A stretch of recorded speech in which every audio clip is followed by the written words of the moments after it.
वफा के रंग। एक ग्रामीण प्रेम कहानी, लगभग 3000 शब्द। भाग्य, गांव की शांति। चक नंबर चापसर, दक्षिणी पंजाब का एक छोटा सा गांव था।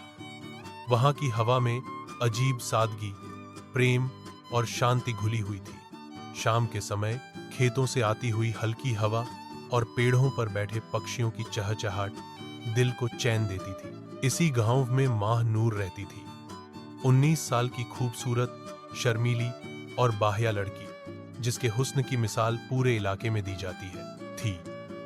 उसके गालों पर गुलाबी रंगत और आंखों में मोहब्बत के रंग झलकते थे।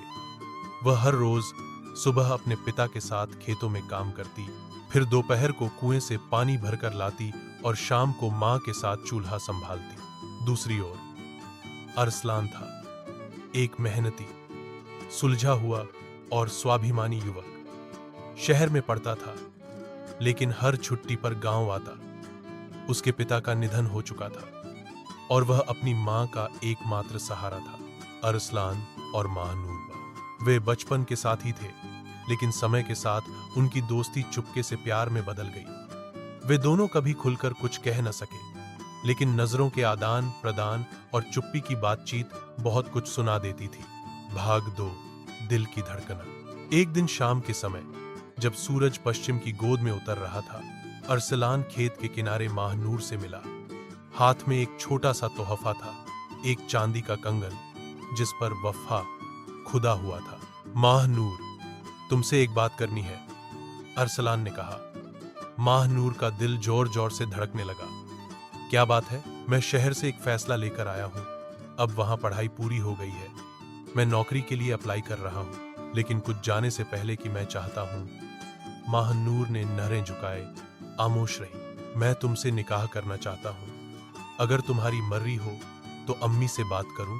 माहनूर की आंखों में खुशी के आंसू आ गए। उसने आहिस्ता से सर हिला दिया। अरसला उनके चेहरे पर मुस्कुराहट थी, मानो पूरी दुनिया उसके कदमों में आ गई हो। भाग 3, तकदीर का खेल। कुछ दिन बाद अरसलान शहर वापस चला गया।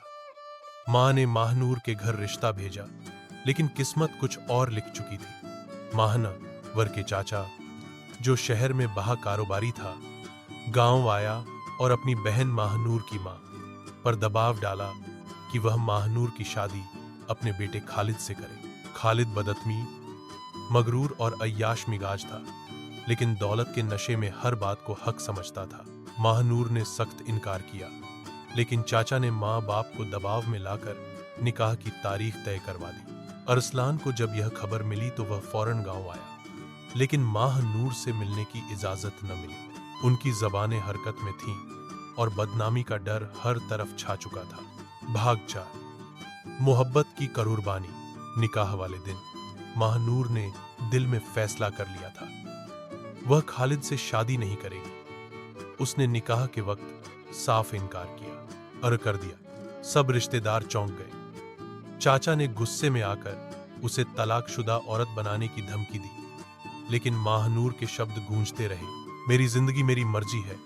और मेरी मोहब्बत सिर्फ एक माहौल में कोहराम मच गया। लेकिन गांव के बुजुर्गों ने बीच बचाव करवाया और मां बाप को समझाया। अरसलान की सच्चाई और माहनूर की दृढ़ता देखकर सब ने मान लिया कि यह रिश्ता खुदा की तरफ से तयशुदा है। कुछ दिन बाद गांव की सादगी में एक साधारण मगर प्यारा निकाह हुआ।